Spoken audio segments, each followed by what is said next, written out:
Hello achievers, मैं हूँ प्रभात कुमार बेहरा, तुम्हारे केमिस्ट्री टीचर। तो जेई मेन PYQ 2025 सीरीज में आज के क्लास में हम डिस्कस करने जा रहे हैं, that is from the very first chapter solutions from the class 12 syllabus.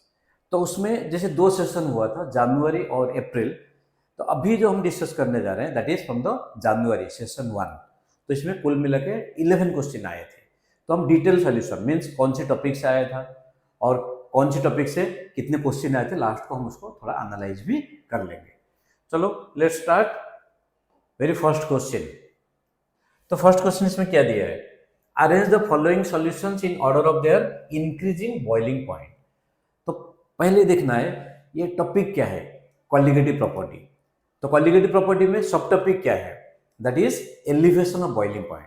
तो elevation of boiling point is the colligative property which depends on number of solute particles present, not on the nature of solute particle. चाहे वो ion हो, macromolecule हो या फिर small molecule, उसके ऊपर कोई डिपेंड नहीं करेगा।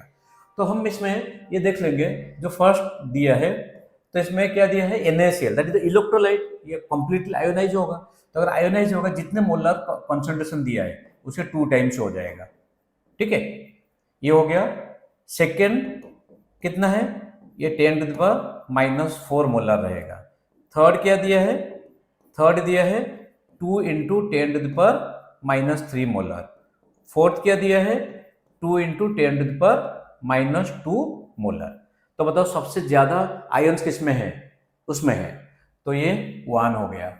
उसके बाद सेकेंड, उसके बाद थर्ड, उसके बाद फोर्थ, क्योंकि urea is non electrolyte means ionize ही नहीं होगा, तो जितना है उतना ही रहेगा। तो इसमें अगर ये देखोगे चारों को कंपेयर करो, ऑप्शन क्या आ रहा है, फर्स्ट ऑप्शन आ रहा है, that is from the elevation of boiling point colligative property. अब नेक्स्ट क्वेश्चन देख लो, CrCl3.xNH3 can exist as a complex. तो ये आ गया कोऑर्डिनेशन कंपाउंड के रिलेटेड, मीन सॉल्यूशन कोऑर्डिनेशन कंपाउंड दोनों मिला के ही क्वेश्चन है। 0.1 molar active solution of this complex. तो मोलारिटी कितना दिया है, 0.1। Show the depression of freezing point. ये आ गया again colligative property, depression of freezing point. तो delta TF equal to 0.558। Assuming 100% ionization means strong electrolyte है। और तुम लोग याद होगा जो कॉम्प्लेक्स होता है अगर आयोनाइज होगा, जो स्क्वायर ब्रैकेट के बाहर जिसको हम क्या बोलते हैं, काउंटर आयन और primary valency, that is to be ionized. और काउंटर आयन ही आयोनाइज होगा, और स्क्वायर ब्रैकेट के अंदर जो होगा that will be considered as single ion, और स्क्वायर ब्रैकेट के बाहर जो है that will be considered as the other number of ion, जितने भी आयन 2 3 4 जो भी प्रेजेंट होंगे। ये समझे। अच्छा, तो इसमें अगर 100% आयोनाइजेशन हो रहा है तो कंप्लीट डिसोसिएशन होगा। तो हम यहाँ पे क्या करेंगे, आई का वैल्यू फाइंड आउट करेंगे जो कि 1 to फैक्टर है। एंड इसमें एक और चीज दिया है, कॉम्प्लेक्स का जो कोऑर्डिनेशन नंबर है, नंबर ऑफ लीजेंड्स प्रेजेंट होगा या नंबर ऑफ कितने कोऑर्डिनेट बॉन्ड बन रहा है, दैट इज 6। तो यहाँ पे क्लोराइड और NH3 दोनों यूनिडेंटल लीजेंड है, सिंगल सिंगल बॉन्ड बनाएंगे। तो इसका मतलब स्क्वायर ब्रैकेट के अंदर एमोनिया और क्लोराइड मिला के 6 होना चाहिए। ये चीज हमें ध्यान रखना है। द कॉम्प्लेक्स विल बी, तो यहाँ पे कॉम्प्लेक्स क्या होगा, ठीक है। तो आई इक्वल टू हमें फाइंड आउट करना है। तो फॉर्मूला क्या होगा बताओ, delta TF equal to i into KF into molality. तो i equal to delta TF into KF into molality. तो KF का वैल्यू दिया है, डेल्टा TF दिया है 0.558 और KF कितना है, KF है 1.86 और मोलालिटी कितना है 0.1। तो बताओ इसको अगर सॉल्व करोगे तो सॉल्व करने के बाद ये कितना आ रहा है, तो ये आ गया 5.58 डिवाइडेड बाय 1.86, सो 3। तो इसका मतलब टोटल नंबर ऑफ आयंस हो गया 3। तो टोटल नंबर ऑफ आयन हो गया 3 हो गया। एक तो स्क्वायर ब्रैकेट के अंदर होगा जो कि कॉम्प्लेक्स होगा, और बाहर काउंटर आयन 2 होंगे, यहाँ पे काउंटर आयन क्लोराइड होगा। तो बाहर 2 क्लोराइड होंगे और अंदर टोटल 6 होंगे। तो क्लोराइड तो एक फिर बचा है क्योंकि टोटल 3 है, तो एक क्लोराइड अंदर होगा, बाकी 5 क्या होंगे, एमोनिया होंगे। तो इसमें देखो 2 क्लोराइड, 1 क्लोराइड अंदर और 5 एमोनिया अंदर। तो ऑप्शन क्या आ गया, 3 आ गया। ओके स्टूडेंट्स, अब नेक्स्ट क्वेश्चन देखो, when a non volatile solute is added to the solvent, vapour pressure of the solvent decreases by 10 millimetre mercury. तो this is also again coming from the colligative property, relative lowering of colligative property. तो relative lowering of colligative property में जो formula है that is p naught minus p s upon p naught, that is mole fraction of the solute. तो यहाँ पे क्या दिया है, P naught minus p S 10, mole fraction of solute कितना दिया है 0.2, नहीं मोल फ्रैक्शन सॉल्यूट आपको राइट साइड में लिखना है ना। तो ये कितना आ गया बताओ, P naught minus p S upon P not, तो यहाँ पे वैल्यू पुट कर लो, तो this is 10 divided by P not हमें फाइंड आउट करना है, मोल फ्रैक्शन ऑफ सॉल्यूट कितना आ गया 0.2, तो वैल्यू पुट करने के बाद पी नॉट आ जाएगा 10 upon 0.2, that is 50 millimetre mercury. ठीक है, what would be the mole fraction of the solvent if decrease in vapour pressure is 20। तो यहाँ पे 20 divided by P naught equal to mole fraction of the solute, इसको dash दे दो, तो P naught value कितना है 50, that is mole fraction of the solute. तो ये आ गया 0.4, तो मोल फ्रैक्शन ऑफ सॉल्वेंट कितना होगा ना 1 माइनस 0.4, दैट इज 0.6। तो देख लो option 1 that is the correct answer. चलो नेक्स्ट क्वेश्चन चलते हैं। तो नेक्स्ट क्वेश्चन में अगर आप देखोगे, consider a binary solution of two volatile liquid components 1 and 2, binary solution of two volatile liquid components. So it is coming from the topic, याद करो राउल्स लॉ। तो राउल्स लॉ में दो वोलेटाइल कंपोनेंट लिया गया था, ठीक है। तो राउल्स लॉ में दो वोलेटाइल कंपोनेंट और दो वोलेटाइल कंपोनेंट 1 and 2 है, और जहां पे दिया है chi1 and y1 और x1 y1 are the mole fraction of the component in liquid and vapour, जो कि सॉल्यूशन का अंदर है लिक्विड, जो कि सॉल्यूशन के अबव है दैट इज वेपर रेस्पेक्टिवली।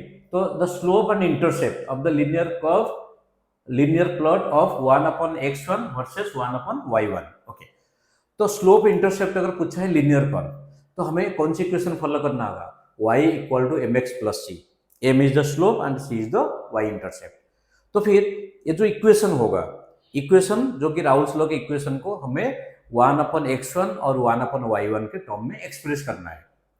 तो बताओ जो सॉल्यूशन के अंदर होगा, तो सॉल्यूशन के अंदर उसमें क्या होता है, that is partial pressure of the component is the product of mole fraction of that component into the vapor pressure of the pure component P1 naught.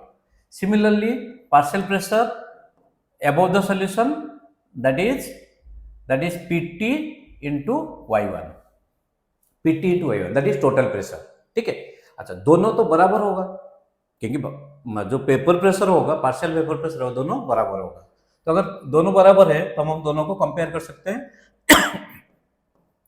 P1 naught x1 equal to y1 into PT, y1 into PT। ठीक है students, अच्छा तो हम यहाँ पे दोनों के reciprocal चाहिए, तो दोनों का रेसिप्रोकल चाहिए, आप ये ले लो PT upon x1 equal to P1 upon y1। Okay, तो PT ये बाइनरी सॉल्यूशन है, राउल्स लॉ का फॉर्मूला पुट करो, तो PT का फॉर्मूला क्या होगा, P1 naught chi1 plus P2 naught chi2 upon chi1 equal to P1 naught upon y1। तो स्टूडेंट हमें क्या चाहिए, chi1 और y1 चाहिए। तो इसका मतलब यहाँ पे जो chi2 मिला है, तो उसको हमें किस फॉर्म में एक्सप्रेस करना है, chi1 के फॉर्म में एक्सप्रेस करना है। ये बाइनरी सॉल्यूशन है, तो मोल फ्रैक्शन दोनों का सम कितना हो जाएगा, 1 हो जाएगा। और दोनों का मोल फ्रैक्शन सम 1 आ जाएगा, तो इसमें chi2 की जगह क्या लिख सकते हो, 1 माइनस chi1। तो अब बताओ जो एक्सप्रेशन है, एक्सप्रेशन क्या था बताओ, P1 naught chi1 plus P2 naught chi2। तो P1 naught chi1 plus P2 not, काय टू की जगह क्या लिखेंगे 1 upon chi 1 divided by chi 1 equal to ये क्या था P1 naught divided bye Y1, उसका अरेंज करेंगे P1 naught divided bye Y1। देखो स्टूडेंट ये क्वेश्चन में जरूर टाइम लग रहा है लेकिन सारे क्वेश्चन तो लेंथी नहीं होंगे ना, ठीक है। अच्छा तो अब बताओ P1 नॉट काय 1 plus P2 naught minus P2 not काय 1 upon chi 1 that is equal to P1 naught upon Y1, ठीक। तो P1 नॉट अगर कॉमन ले रहे हो तो P यहाँ पे काय 1 अगर कॉमन ले रहे हो, P1 नॉट नहीं काय 1 अगर कॉमन ले रहे हो तो क्या हो जाएगा बताओ, काय 1 कॉमन लेने के बाद यहाँ पे मिल रहा है P1 naught minus P2 naught plus P2 not divided bye chi 1 that is P1 naught upon Y1, ठीक है। तो ये हो जाएगा P1 naught minus P2 naught plus P2 naught by chi 1 that is P1 naught bye Y1, ठीक। अच्छा हमें ये दोनों बीच में रिलेशन चाहिए तो आप इसको लिखो P2 not upon chi 1 equal to P1 naught upon Y1 plus P2 naught minus P1 naught, ये आ गया। तो हमें अगर 1 अपन काय 1 चाहिए, 1 अपन काय 1 अगर चाहिए तो क्या करना होगा P2 नॉट को सब में डिवाइड करो। सो ये हो जाएगा P1 naught by P2 naught into 1 upon Y1 plus P2 naught minus P1 naught divided by P2 naught. तो इसको आप कंपेयर करो y equal to mx plus c, y equal to mx plus c. तो इसमें जो y intercept है, y intercept क्या होगा P1 naught divided by P2 naught और y intercept sorry P2 naught minus P1 naught divided by P2 naught, slope क्या होगा P1 naught divided by P2 not. ये आ गया स्टूडेंट, नोट कर लिया होगा। अब देखो तो इसमें ये ऑप्शन क्या आ गया 3 ऑप्शन आ गया, ठीक है। 3 या P2 naught minus P1 naught divided bye, अच्छा नहीं ये ऑप्शन 1 है क्योंकि P1 naught by P2 not ये तो दोनों बराबर है, बट यहाँ पे P2 naught minus P1 naught divided by P2 not, ये देखो P2 naught minus P1 naught divided by P2 naught, तो ये ऑप्शन आ गया 1। समझ आया, ये थोड़ा सा लेंथी क्वेश्चन है लेकिन थोड़ा अच्छा क्वेश्चन था, बहुत अच्छा क्वेश्चन था अगर देखा जाए इस पेपर में। अब next question, question number 5, consider the given plot of vapour pressure Vp versus temperature, ठीक है। तो टेम्परेचर को केल्विन स्केल में लिया गया है। Which amongst the following option is correct graphical representation showing delta TF depression of freezing point of the solvent in the solution, ठीक है।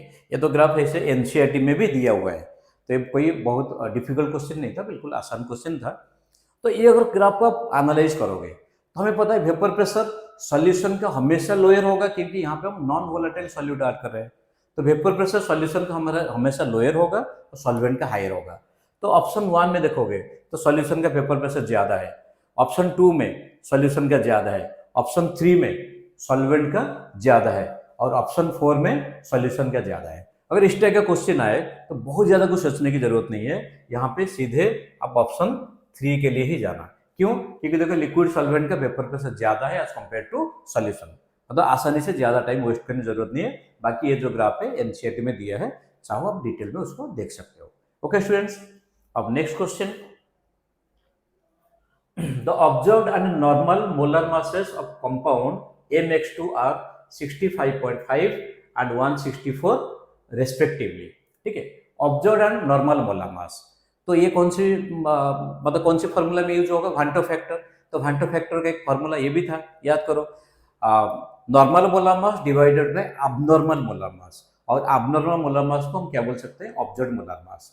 तो I equal to normal molar mass, normal molar mass कितना है 164 और यहाँ पे observed molar mass कितना है 65.6, ठीक है, ये I आ गया।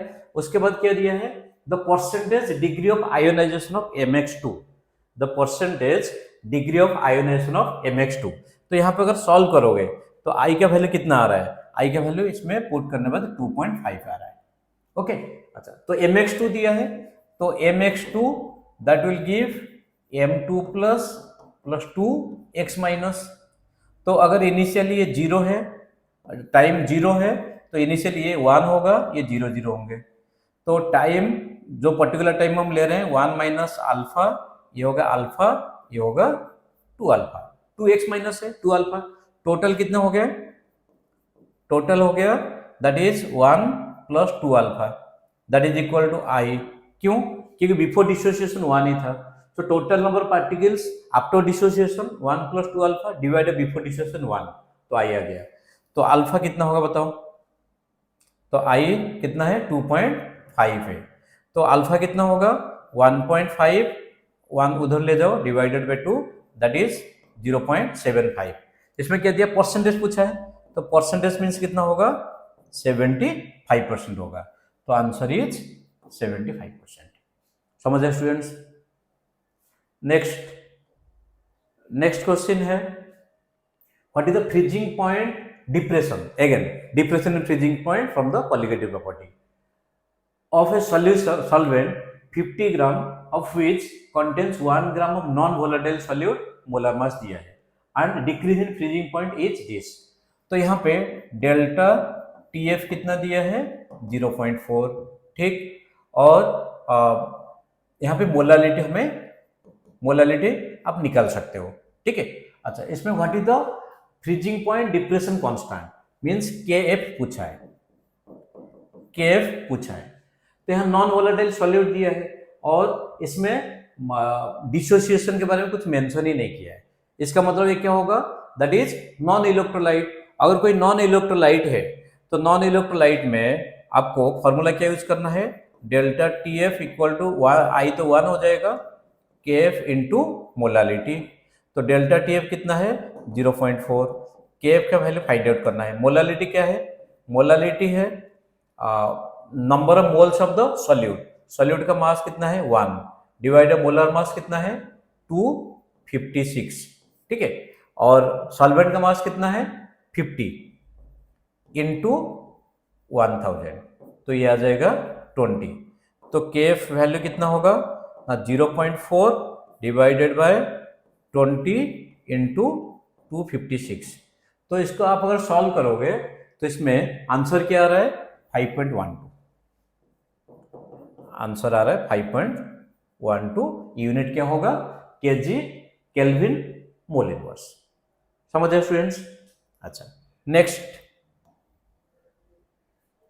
Assume a living cell with 0.9% weight by weight of glucose solution. कितना है 0.9% weight by weight of glucose solution, ठीक है। अच्छा, तो glucose solution, this cell is immersed in another solution having equal mole fraction. Equal mole fraction means दोनों का बराबर होगा, अगर दोनों का बराबर होगा तो एक का कितना हो जाएगा 0.5 हो जाएगा, ठीक। तो consider data up to the first decimal place, means एक ही डेसिमल प्लेस तक लेना है। तो उसके बाद सेल क्या होगा, श्रिंक होगा या फिर shrink since solution is this, और स्वेल होगा या कोई चेंज नहीं होगा, ये तीनों में देखना है। अच्छा, तो फर्स्ट ये दिया है 0.9%, क्या दिया है 0.9% वेट बाय वेट। तो 0.9 gram glucose in 100 gram water या 100 ग्राम सॉल्यूशन,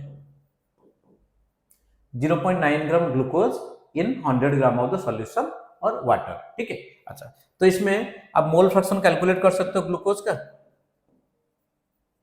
ग्लूकोज का मोल फ्रैक्शन को कैलकुलेट करोगे तो 0.9 डिवाइडेड बाय 180, तो ये होगा 0.9 by 180 plus mass of water कितना होगा, ये हो जाएगा 99.1 डिवाइडेड बाय 18, 99.1 डिवाइडेड 18।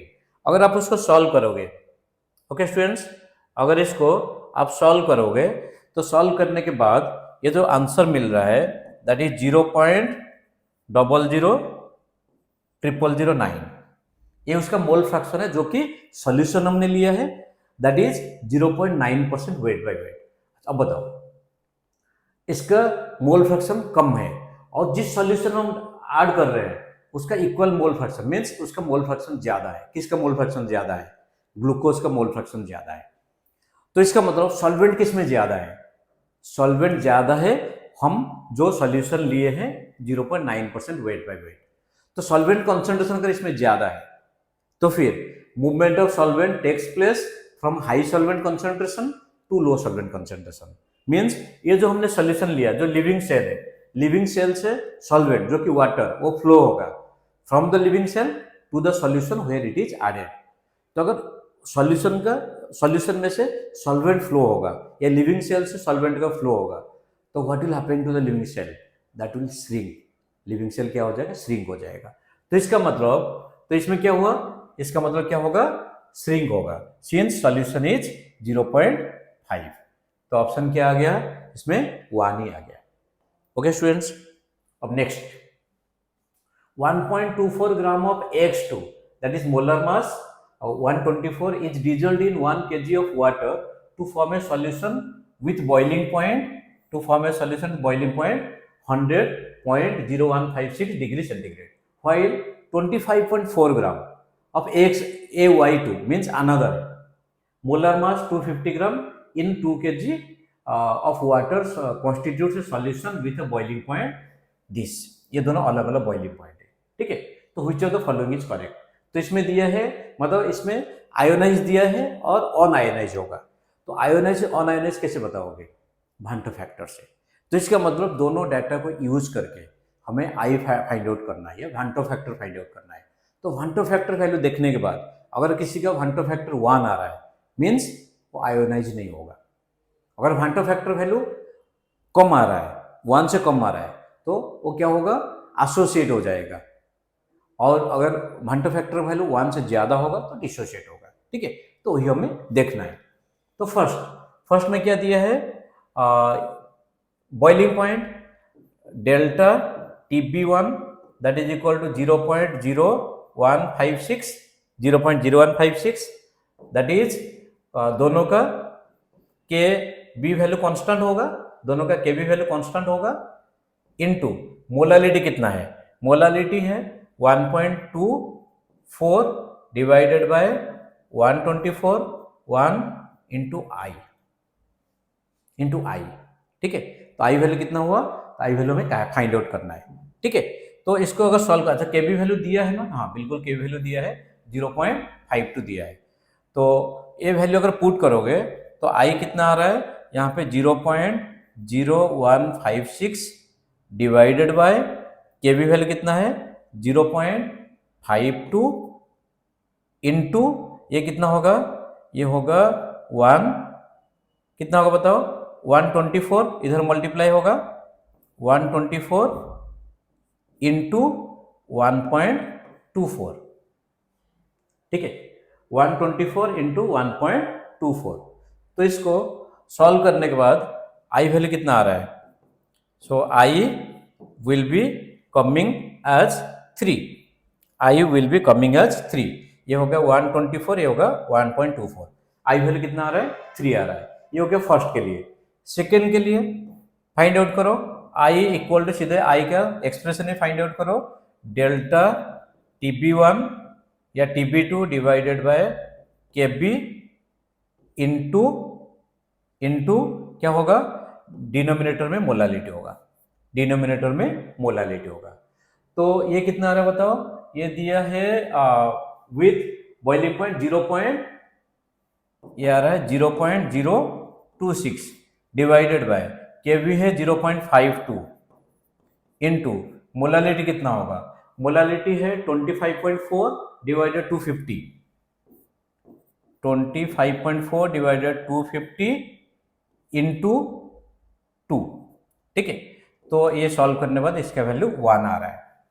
तो ये क्या था? दिस इज AX2 और सेकेंड वन AY2। तो इसमें भांटो फैक्टर अगर 3 आ रहा है तो मीन्स ये आयोनाइज होगा, और भांटो फैक्टर 1 आ रहा है तो ऑन आयोनाइज होगा। अब देखते हैं AX2 and AY2 both are completely on ionized, ये गलत हो गया। अब AX2 and AY both are fully ionized, ये भी गलत है। तो इसमें देखो AX2 इज फुली आयोनाइज्ड क्योंकि इसमें A2 प्लस और 2X माइनस ये फुली आयोनाइज होगा, whereas AY2 is completely on ionised. तो ऑप्शन क्या आ गया? 4 आ गया, that is the correct answer. और स्टूडेंट चलते हैं नेक्स्ट क्वेश्चन की ओर। A to B is 30% ionized in an aqueous solution, then the value of Van't factor. Okay. तो A to B gives rise to, इसमें क्या होगा? A 2A plus plus B 2 minus, ठीक है। अच्छा, तो ये इनिशियली 1 है 0 0, ये अगर 30% आयोनाइज होगा तो 0.3, ये कितना होगा 0.6, ये कितना होगा 0.3, तो टोटल कितना हो जाएगा बताओ? तो 1.6 हो जाएगा, 1.03 प्लस 0.6 प्लस 0.3, 1.6 आ गया, ठीक है। So that is equal to i. क्यों? इसको हम आई ले सकते हैं, क्यों? क्योंकि number of particles after dissociation 1.6, before dissociation 1 ही था। अब इसमें दिया van't factor is 10 to the power -1 के रेंज में दिया है, तो 1.6 equal to 16 into 10 to the power -1, जो आंसर है दैट इज 16 आ गया। ओके स्टूडेंट्स, ये पॉइंट समझ आए? अच्छा, अब चलो, अब आ गया last question. Given below are 2 statements, 2 statement यहाँ पे दिया है। NaCl is added to ice. NaCl क्या है? एक इलेक्ट्रोलाइट है जो कि आइस और 0 डिग्री सेंटीग्रेड, जो कि आइस का मेल्टिंग पॉइंट भी है। Present in the ice cream works to prevent the melting of ice cream. अगर हम कोई भी सॉल्यूशन में अगर हम इलेक्ट्रोलाइट ऐड करते हैं या फिर कोई भी सॉल्यूशन में हम solute non volatile solute add करते हैं, तो उसका फ्रीजिंग पॉइंट क्या होता है? डिक्रीज होता है। इसका मतलब जिस टेम्परेचर में सॉल्वेंट फ्रीज होना चाहिए उससे कम टेम्परेचर में होगा, या दूसरे सेंस में बोल सकते हैं, कोई अगर मेल्टिंग पॉइंट में पहुंचने वाला है या मेल्ट होने वाला है, उसका मेल्टिंग पॉइंट भी डिक्रीज हो जाएगा। मीन्स उसका क्या होगा? आइस का जो 0 डिग्री सेंटीग्रेड में वो मेल्ट होना था, by adding non volatile solute उसका मेल्टिंग पॉइंट डिक्रीज हो जाएगा, मीन्स 0.0 डिग्री से नीचे होगा। तो इसमें क्या दिया है? NaCl is added to the ice at 0 degree centigrade, present in the ice cream works to prevent the melting point. बिल्कुल सही है, क्योंकि वो लो टेम्परेचर में मेल्ट होगा, 0 डिग्री में नहीं होगा। On addition to NaCl to ice at 0 degree centigrade there is a depression in freezing point in the light. Okay, depression freezing point, मतलब बिल्कुल, क्योंकि उसका फ्रीजिंग पॉइंट डिक्रीज हो रहा है। तो इसका मतलब स्टेटमेंट 1 भी करेक्ट है, स्टेटमेंट 2 भी करेक्ट है। Statement 1 and 2 both are true, that is option 2। तो स्टूडेंट्स, तो ये थे सेशन 1 में जो क्वेश्चन आए थे, 11 क्वेश्चन। तो अब thank you very much for watching Prabhat chemistry YouTube channel. तो ऐसे ही क्वेश्चन देखते रहो, so that motivates us in making further videos. So thank you very much and wishing all of you all the best for the upcoming exams. God bless you.